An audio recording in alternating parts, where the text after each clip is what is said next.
Hello friends, ಎಲ್ಲರಿಗೂ ನಮಸ್ಕಾರ. ಶ್ರೀಕೃಷ್ಣ ಕ್ರಿಯೇಷನ್ಸ್ಗೆ ನಿಮ್ಮೆಲ್ಲರಿಗೂ ಸ್ವಾಗತ. ಇವತ್ತಿನ ಈ ವಿಡಿಯೋದಲ್ಲಿ ಶಿವರಾತ್ರಿಯ ದಿವಸ ಸರಳವಾಗಿ ಶಿವನ ಪೂಜೆಯನ್ನು ಯಾವ ರೀತಿ ಮಾಡಬೇಕು ಅಂತ ತಿಳಿಸ್ಕೊಡ್ತಾ ಇದ್ದೀನಿ.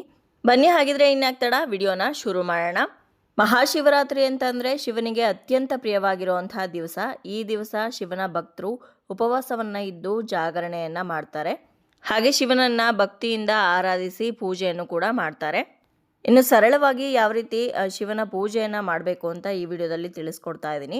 ನಿಮ್ಮ ಮನೆಯಲ್ಲಿ ಶಿವನ ಫೋಟೋ ಇದ್ದರೆ ಇಟ್ಕೊಳ್ಳಿ. ಶಿವನ ಫೋಟೋ ಇದ್ದರೂ ಪರವಾಗಿಲ್ಲ, ಅಥವಾ ಶಿವನ ಪರಿವಾರದ ಫೋಟೋ ಇದ್ದರೂ ಪರವಾಗಿಲ್ಲ.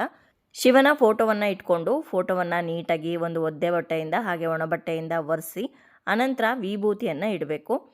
ಎಲ್ಲರ ಮನೆಯಲ್ಲೂ ವಿಭೂತಿ ಇರೋದಿಲ್ಲ. ವಿಭೂತಿ ಇಲ್ಲದೆ ಇರೋವಂಥವ್ರು ಅರಿಶಿನ ಕುಂಕುಮವನ್ನು ಇಡ್ಬೋದು. ಇಡಲೇಬಾರ್ದು ಅಂತ ಏನು ರೂಲ್ಸ್ ಇಲ್ಲ.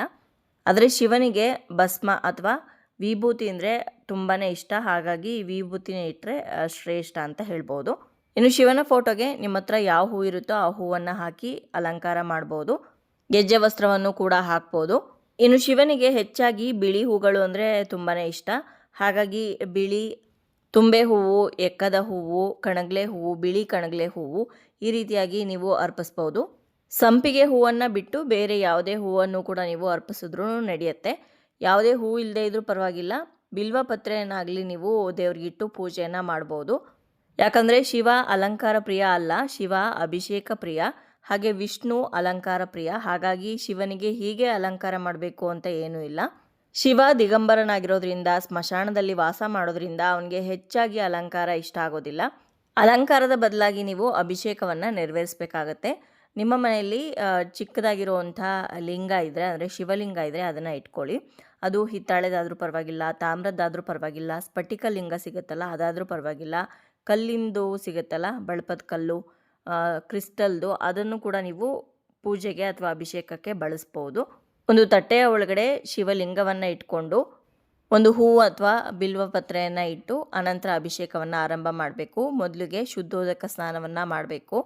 ಅಂದರೆ ಶುದ್ಧವಾಗಿರುವಂಥ ನೀರಿನಿಂದ ಅಭಿಷೇಕವನ್ನು ಮಾಡಬೇಕಾಗತ್ತೆ. ಅನಂತರ ನೀವು ಪಂಚಾಮೃತದಿಂದ ಅಭಿಷೇಕವನ್ನು ಮಾಡ್ಬೋದು, ಅಥವಾ ಮಂಗಳ ದ್ರವ್ಯಗಳಿಂದ ಭಸ್ಮದಿಂದ ಕೂಡ ನೀವು ಅಭಿಷೇಕವನ್ನು ಮಾಡ್ಬೋದಾಗಿರುತ್ತೆ.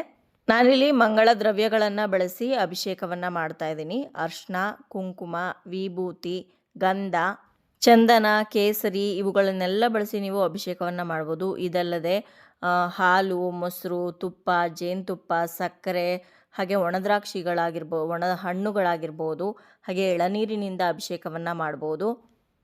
ಮಾಮೂಲಿ ಹಣ್ಣುಗಳು ಸಿಗುತ್ತಲ್ಲ ಆ ಹಣ್ಣುಗಳಿಂದನೂ ಕೂಡ ನೀವು ಅಭಿಷೇಕವನ್ನು ಮಾಡ್ಬೋದು. ಮೊದಲೇ ಹೇಳಿದಾಗೆ ಶಿವ ಅಭಿಷೇಕ ಪ್ರಿಯ ಆಗಿರೋದ್ರಿಂದ ನೀವು ಎಷ್ಟು ಅಭಿಷೇಕ ಮಾಡ್ತೀರೋ ಅಷ್ಟು ಕೂಡ ಶಿವ ಸಂತೃಪ್ತನಾಗ್ತಾನೆ. ಅಭಿಷೇಕ ಎಲ್ಲ ಮುಗಿದ ನಂತರ ಮತ್ತೊಂದು ಸಲ ನೀರಿನಿಂದ ಸ್ನಾನವನ್ನು ಮಾಡಿಸಿ, ಅಂದರೆ ಶುದ್ಧೋದಕ ಸ್ನಾನವನ್ನು ಮಾಡಿಸಿ ಲಿಂಗವನ್ನು ನೀಟಾಗಿ ಒರೆಸಿ ಅದಕ್ಕೆ ಅಲಂಕಾರವನ್ನು ಮಾಡಬೇಕಾಗತ್ತೆ.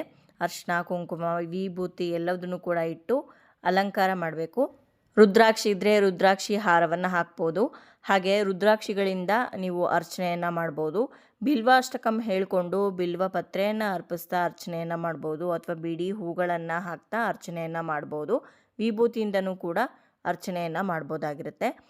ಇನ್ನು ಬಿಳಿ ಅಕ್ಷತೆ ಅಂದರೆ ಶ್ವೇತಾಕ್ಷತೆ ಅಂತ ಕರಿತೀವಿ. ಬಿಳಿ ಅಕ್ಷತೆಯನ್ನು ಮಾಡಿಕೊಂಡು ವಿಭೂತಿಯಲ್ಲಿ ಅದನ್ನು ಕೂಡ ಶಿವನಿಗೆ ಅರ್ಪಿಸ್ತಾ ಶಿವನ ಅಷ್ಟೋತ್ತರ ಶತನಾಮಾವಳಿಗಳನ್ನು ಹೇಳಿಕೊಂಡು ಅರ್ಚನೆಯನ್ನು ಮಾಡ್ಬೋದಾಗಿರುತ್ತೆ.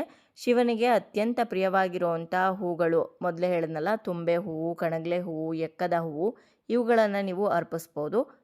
ಇನ್ನು ಇವಾಗ ಕೆಲವೊಬ್ಬರ ಮನೆಯಲ್ಲಿ ಶಿವಲಿಂಗ ಇರೋದಿಲ್ಲ. ಅಂಥವ್ರು ಏನು ಮಾಡಬೇಕು ಅಂತ ಕೇಳೋದಾದರೆ, ಶಿವಲಿಂಗದ ಬದಲಾಗಿ ಬಿಲ್ವಪತ್ರೆ ಕಾಯಿ ಸಿಗುತ್ತಲ್ಲ, ಬಿಲ್ವಪತ್ರೆ ಕಾಯಿಯನ್ನೇ ಶಿವನ ಸ್ವರೂಪ ಅಂತ ಭಾವಿಸಿ ಆ ಬಿಲ್ವಪತ್ರೆ ಕಾಯಿಗೆ ಅಭಿಷೇಕವನ್ನು ನೆರವೇರಿಸಿ ಅಲಂಕಾರವನ್ನು ಮಾಡಿ ಅದಕ್ಕೇ ಅರ್ಚನೆ ಮಾಡ್ತಾ ಪೂಜೆಯನ್ನು ಮಾಡ್ಬೋದು.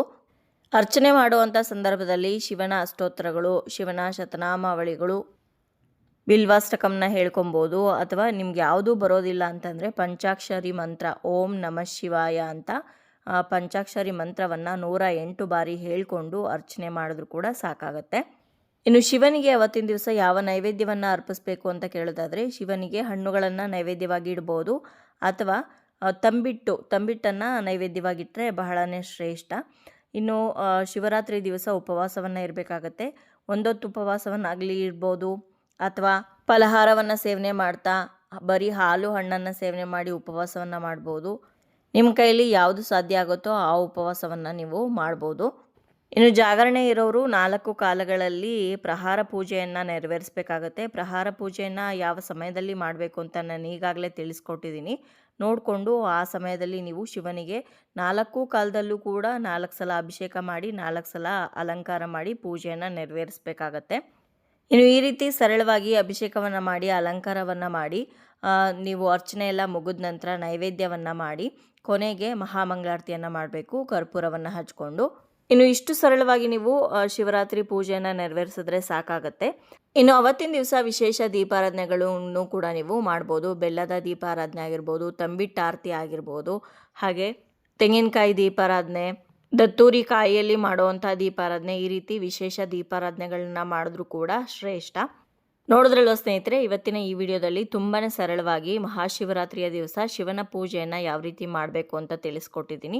ವಿಡಿಯೋ ನಿಮ್ಮೆಲ್ಲರಿಗೂ ಇಷ್ಟ ಆಗಿದೆ, ಉಪಯೋಗ ಆಗಿದೆ ಅಂತ ಭಾವಿಸ್ತೀನಿ. ಇಷ್ಟ ಆಗಿದ್ರೆ ಲೈಕ್ ಮಾಡಿ, ಬೇರೆಯವ್ರಿಗೂ ಕೂಡ ಶೇರ್ ಮಾಡಿ. ಹಾಗೆ ನಿಮ್ಮ ಅನಿಸಿಕೆ ಅಭಿಪ್ರಾಯವನ್ನು ಖಂಡಿತವಾಗ್ಲೂ ಕಮೆಂಟ್ ಮುಖಾಂತರ ಬರೆದು ತಿಳಿಸಿ. ಮತ್ತೊಂದು ಉಪಯುಕ್ತ ಪೂಜಾ ಮಾಹಿತಿಯೊಂದಿಗೆ ಭೇಟಿ ಆಗ್ತೀನಿ. ಅಲ್ಲಿಯವರೆಗೂ ಧನ್ಯವಾದಗಳು. ಲೋಕ ಸಮಸ್ತ ಸುಖಿನೋ ಭವಂತು.